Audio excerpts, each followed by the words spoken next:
Please welcome Marge Easterling.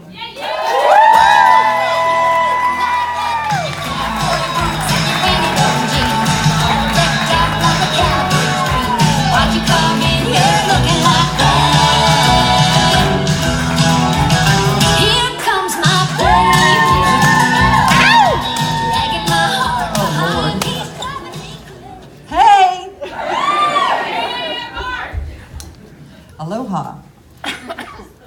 So I will start by saying I am an exceptional sinner in the purest, most traditional sense of the word. I'm definitely going to hell. It's not funny, I really am. However, I'm not one in like a hateful bastard kind of way. It's more like let's just carpe diem kind of way. And this story is about my absolute most favorite indiscretion that I think I've ever done. So everybody has that one friend that's the complete opposite. So if I'm the sinner, I have a friend of mine that I would definitely call a saint, and her name may or may not be called Sherry. And she may or may not be sitting right there celebrating her birthday. Now, if you will remember back to the 1990s, those of you that are old enough to remember that, when every other song on the radio was Man in a Box and everything smelled like Teen Spirit, everybody looked like they'd been dead for 3 days with eyeliner and chains and piercings. And that was me, except I had long purple dreadlocks down to here and a cowboy hat, and I had boots kind of like this, except they had these giant spurs that jingle, jingle, jingle. You could see me coming a mile away. I looked like Barney at the OK Corral. No shit. Anyway, well, so in the middle of this grunge era, Sherry loved country music. Now, if you are from Southwest Virginia, you definitely have developed a certain affinity for traditional bluegrass and country music legends. It's just in your blood. Everybody's mom sang Loretta Lynn in the hairbrush, right? Everybody's mom cleaned the house to Conway Twitty. It's just something we have to deal with, and you move on from that. So Sherry and our friend Stacy got it in their head that if they could get me on board with this great Dolly Parton adventure, because Sherry loved Dolly more than anything in this world, and if they could get me on board with it, then Sherry would get to meet Dolly. I don't know why she thought that, but that's what they thought. And so that's how I found myself with long purple dreadlocks, cowboy boots and spurs, chains across my face, in Dollywood. Way before it was cool to go to Dollywood. It gets better. They made me sign up for the fan club. Do I look like I've ever been a fan?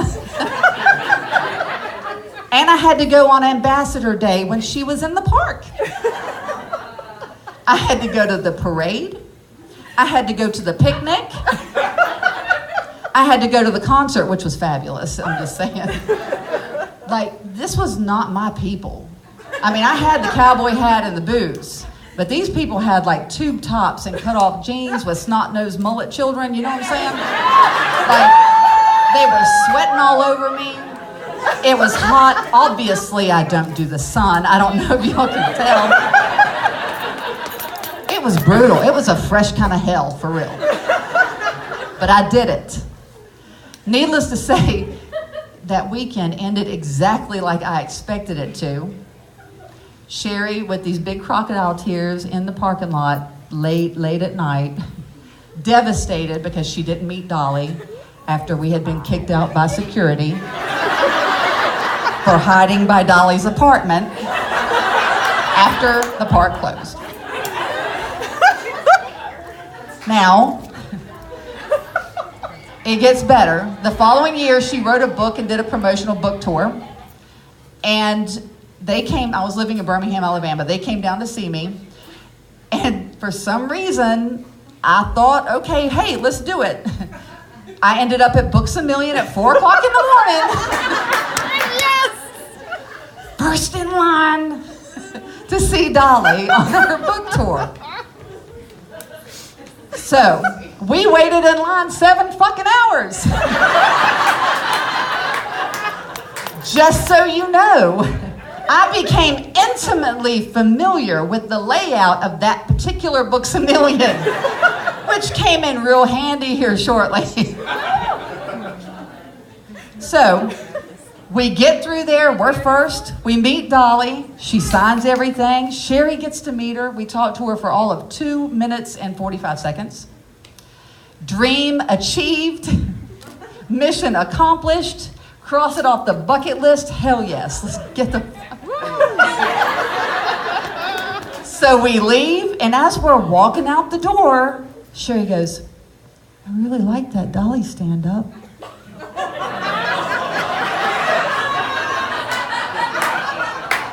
Oh, hell no. I pretended I didn't hear. So I get a phone call about a week later, and my friend Stacy goes, hey, you know that Dolly stand-up, right? I'm like, mm-mm.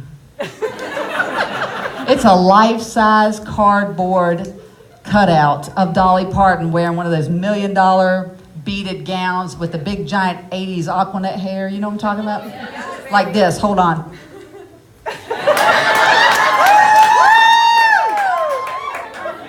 Okay, so Stacy's like, this stand-up is an issue because, you know, she collects things and she really needs this stand-up. And I'm like, oh. Okay, well, this Books A Million down here has 11. We spent a lot of time standing there looking at them. So I'll just go buy one. You can't buy them. It's a promotional item. They're not for sale. And you know what? We didn't have Amazon. Damn it. So I had to go and like make friends with somebody that worked there. And I'm like, hey, I will pay you $100 for this Dolly stand-up. He's like, absolutely, no problem. We have plenty of them. As soon as the promotion is gonna end, then I'll make sure that you get a Dolly stand-up. Okay, no problem. Meanwhile, the weeks are going down and I keep going and I don't get one and I keep going. Well, I went and he wasn't there. And I was like, okay, well, maybe whatever. He's not working today. And I went again and he wasn't there. So then I'm starting to get nervous because we're in the first week of December. Christmas is fast approaching. Her mom's already called. Her mom hates me.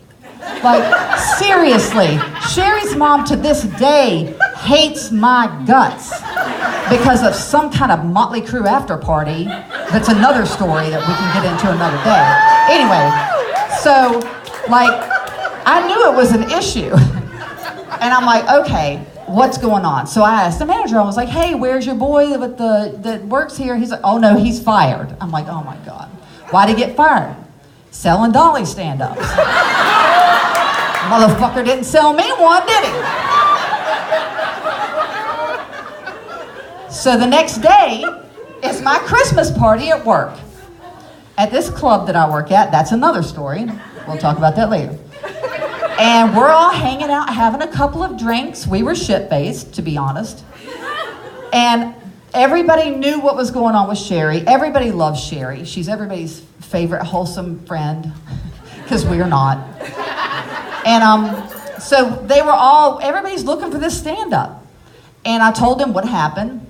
And they said, well, what are we gonna do? And I said, I don't know. We've got this disappointment going on. Your boy's not working there anymore. And the more we drank at the bar, and the more I was telling them, you know, there's only 3 left. They had 11. What are we gonna do? And then, like, I had this bar napkin, and there was a ring on it. So my ink pen, where I was sketching the layout of the place, was kind of running together. And I'm like, and they got those Dolly stand-ups, and there's like all 3 of them at the front window, so they're smiling at you, taunting everyone who doesn't have one, right?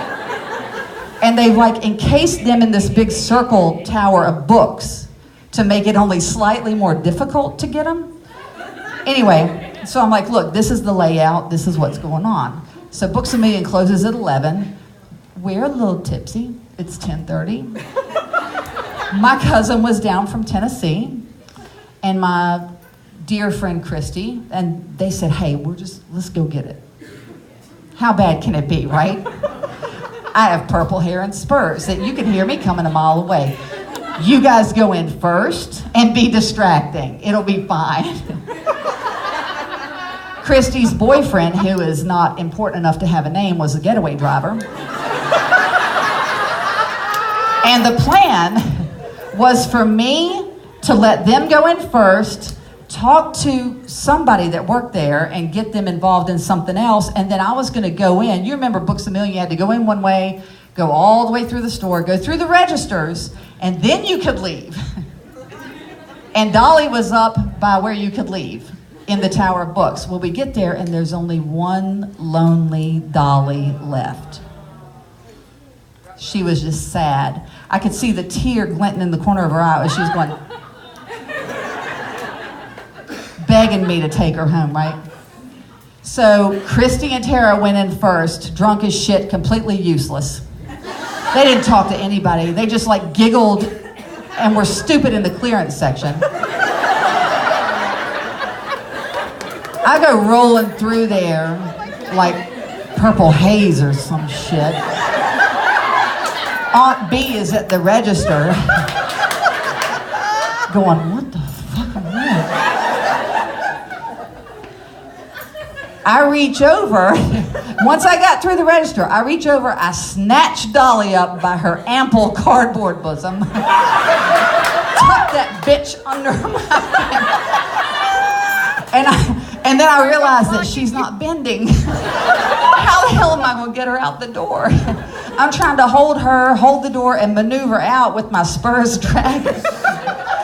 And Mamaw's coming up behind me, ma'am, you can't take that. Well, duh shit. I'm stealing it. I'm not taking it.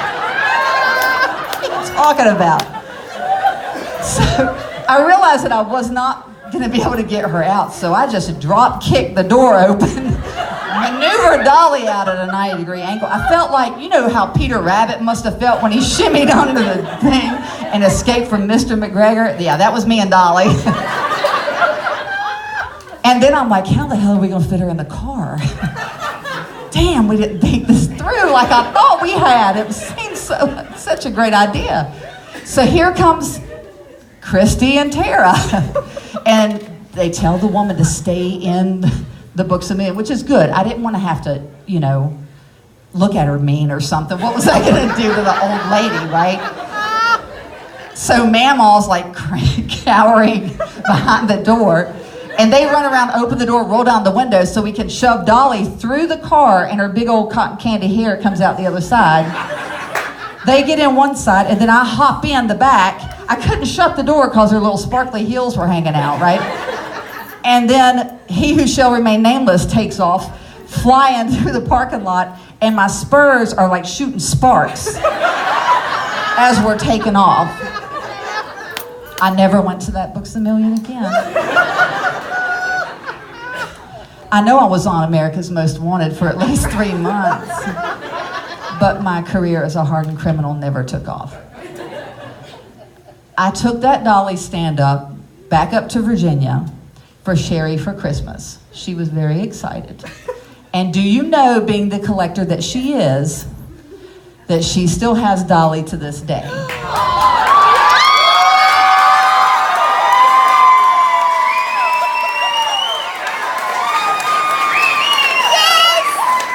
In her $1 million beaded dress.